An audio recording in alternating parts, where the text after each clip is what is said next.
Hello student, success coaching classes में आपका स्वागत है। यदि आप चैनल में पहली बार आए हैं तो चैनल को सब्सक्राइब कर ले और बेल आइकन को ऑल में प्रेस कर ले ताकि आने वाले से वीडियो का नोटिफिकेशन टाइम पर मिल जाए। आज हम डिस्कस करने वाले हैं क्लास 8 का साइंस का जो आपका वीकली टेस्ट होने वाला है आपका 13 जुलाई का, उसके लिए हम आपको वीडियो लेकर आ गए हैं। ठीक है, तो चलिए सबसे पहले हम लोग डिस्कस करते हैं। चैप्टर का नाम है बल एवं दाब।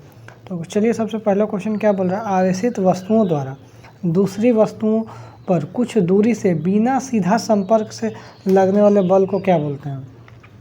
क्या घर्षण बल बोलते हैं, चुंबकीय बल बोलते हैं, गुरुत्व बल बोलते हैं या वैद्युत बल बोलते हैं? तो याद रखिए इसका राइट आंसर क्या होगा, जो वैद्युत बल बोलते हैं। आगे यदि देखते हैं क्वेश्चन 2 क्या बोल रहा है, शुष्क मौसम में बालों में कंघी करने पर वह बिखर जाता है, इसके लिए कौन सा बल उत्तरदायी है? गुरुत्व बल, स्थिर वैद्युत बल, घर्षण बल, चुंबकीय बल? तो याद हो जाएगा स्थिर वैद्युत बल इसका राइट आंसर हो जाएगा। आगे देखिए निम्नलिखित बलों में से कौन सा एक संपर्कित बल है? गुरुत्व बल, चुंबकीय बल या स्थिर वैद्युत बल या घर्षण बल? तो याद रखिएगा घर्षण बल क्या हो जाएगा, हमारा संपर्कित बल हो जाएगा।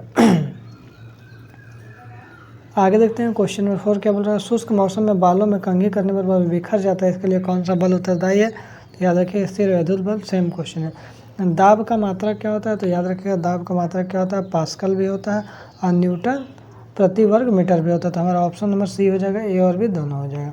आगे देखिए बल का मात्रा क्या होता है? तो याद रखिएगा बल का मात्रा क्या होता है, हमारा न्यूटन होता है। क्या होता है बल का मात्रा? न्यूटन। मीटर भी नहीं होगा और न्यूटन मीटर भी नहीं होगा।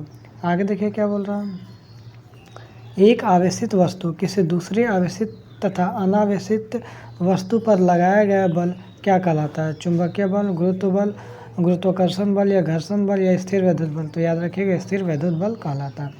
आगे यदि देखते हैं, दरवाजे को धक्के देने पर कौन सा बल लगता है? अपकर्षण, अभिकर्षण, गुरुत्वाकर्षण, इनमें से कोई नहीं। तो याद रखिएगा दरवाजे को धक्के देने पर अपकर्षण बल लगता है। कोई भी वस्तु किस बल के कारण पृथ्वी में गिर जाता है? गुरुत्वाकर्षण बल, अपकर्षण, संपर्क बल या इनमें से कोई नहीं।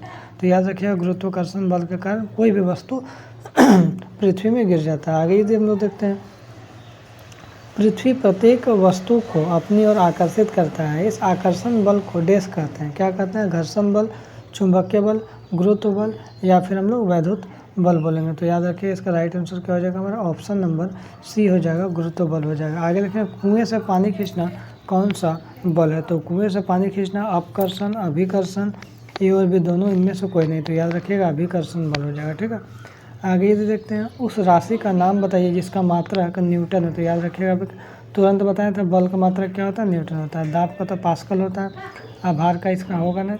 आगे देखते हैं, मुझे प्रति इकाई क्षेत्रफल पर लगने वाले बल को क्या बोलते हैं? प्रति इकाई क्षेत्रफल अगर बोलेगा तो बल को हम लोग क्या बोलते हैं, दाब बोलते हैं। ठीक है, आगे देखते हैं, बैलों द्वारा गाड़ी को खींचना किस प्रकार का उदाहरण है? तो पेशीय बल, बल या भार या इनमें से कोई नहीं। तो याद रखिए इसको हम लोग क्या बोलते हैं, पेशीय बल बोलते हैं। आगे क्वेश्चन क्या बोल रहा है, जब किसी वस्तु को ऊंचाई से गिरा दिया जाता है तो उसकी चाल लगातार बढ़ती जाती है, तो चाल में परिवर्तन करने वाले बल का नाम क्या होगा? गुरुत्व बल, घर्षण बल, चुंबकीय बल या वैद्युत बल? तो याद रखिएगा इसका राइट आंसर क्या हो जाएगा, आपका गुरुत्व बल हो जाएगा। आगे यदि देखते हैं, जमीन पर बिखरे लोहे के पिनों को इकट्ठा करने के लिए कौन से बल का उपयोग करते हैं? चुंबकीय बल, घर्षण बल, विद्युत बल या गुरुत्व बल? तो याद रखिएगा उसको हम लोग कौन सा बल का यूज करते हैं, चुंबकीय बल का उपयोग करते हैं। आगे देखिए, दिए गए चित्र में एक ईंट को 3 विभिन्न तरह से टेबल में रखा गया। तो ईंट द्वारा टेबल पर लगाया गया दाब होगा। देखिए यहाँ पर भी ईंट है, यहाँ पर भी ईंट है और यहाँ पर भी 3 गो ईंट है। ठीक है, ए की स्थिति में सबसे अधिक होगी या बी की स्थिति में सबसे अधिक होगी या सी की स्थिति में सबसे अधिक होगी या तीनों स्थिति में बराबर होगा? तो याद रखिएगा ए की स्थिति में सबसे ज़्यादा बल लगेगा। ठीक है, यहाँ पर देखिए क्वेश्चन क्या बोल रहा है, जब बैलून से हवा भरी जाती है,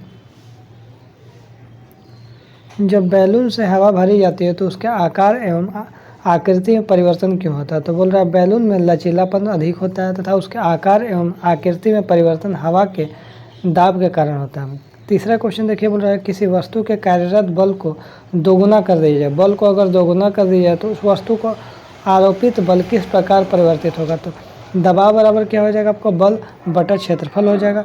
यदि बल को दोगुना करने पर क्या हो जाएगा, 2 गुने बल बटा क्षेत्रफल हो जाएगा। ठीक है, आगे यदि हम लोग देते हैं, उस राशि का नाम बताइए जिसका मात्रक क्या होता है, न्यूटन होता है। तो याद रखिएगा बल हो जाएगा। आगे देखिए, विपरीत दिशा में कार्यरत बल F1 हो गया तथा F2 के परिणामों में कितना बल कितना होगा, तो याद रखिए उत्तर F2 माइनस F1 हो जाएगा। आगे यदि देखते हैं, बोल रहा जब किसी वस्तु को ऊंचाई से गिराया जाए तो उसकी चाल लगातार बढ़ती है, तो चाल में परिवर्तन करने वाले बल का नाम बताइए, तो क्या होगा, गुरुत्व बल हो जाएगा। आगे यदि देखते हैं, बोल रहा जब कंघी को सूखे बाल से रगड़ा जाता है तो यह कागज़ के छोटे छोटे टुकड़ों को आकर्षित करता है, तो इस प्रक्रिया में कौन सा बल कार्यरत होता है, तो स्थिर वैद्युत बल कार्यरत होता है। जमीन पर बिखरे लोहे के पिन को इकट्ठा करने के लिए कौन सा बल का उपयोग करते हैं, चुंबकीय बल का उपयोग करते हैं। आगे देखिए, बोल रहा एकांक क्षेत्रफल पर कार्यरत बल को क्या बोलते हैं, दबाव बोलते हैं या फिर दबाव बोलते हैं। क्या द्रव द्वारा लगाया गया दबाव आधार के क्षेत्रफल पर निर्भर करता है, तो हाँ, द्रव जो है द्वारा लगाया गया दबाव आधार के क्षेत्रफल पर निर्भर करता है। उसके बाद बोल रहा है क्या द्रव बर्तन की दीवारों पर दबाव लगाता है, तो हाँ, द्रव जो है बर्तन की दीवारों पर भी दबाव लगाता है। आगे देखिए क्वेश्चन क्या बोल रहा है, बल के विभिन्न प्रकारों को उल्लेख करें, तो बल देखिए बल के दो विभिन्न प्रभाव है, बल के विभिन्न प्रभावों को बताया। तो बल के दो विभिन्न प्रभाव, एक क्या होता है अपकर्षण जिसको बोलते हैं ढकेलना, और एक होता है अभिकर्षण जिसको हम लोग बोलते हैं खींचना। तो अपकर्षण क्या होता है, यदि किसी वस्तु को अपने से दूर करने में लगाया गया बल क्या होता है, अपकर्षण होता है। और अभिकर्षण क्या होता है, यदि किसी वस्तु को अपनी ओर खींचने के लिए लगाया गया बल क्या होता है, अभिकर्षण होता है। इसके बाद नेक्स्ट वीडियो जो आपका आएगा वो आपका सब्जेक्टिव का आएगा, इसमें भी कुछ सब्जेक्टिव ऑब्जेक्टिव है। तो यदि आपको वीडियो अच्छा लगे तो लाइक करिएगा, शेयर करिएगा, अगर चैनल में नए हैं तो चैनल को सब्सक्राइब जरूर करिएगा। फिर मिलते हैं नेक्स्ट वीडियो में। Thank you so much.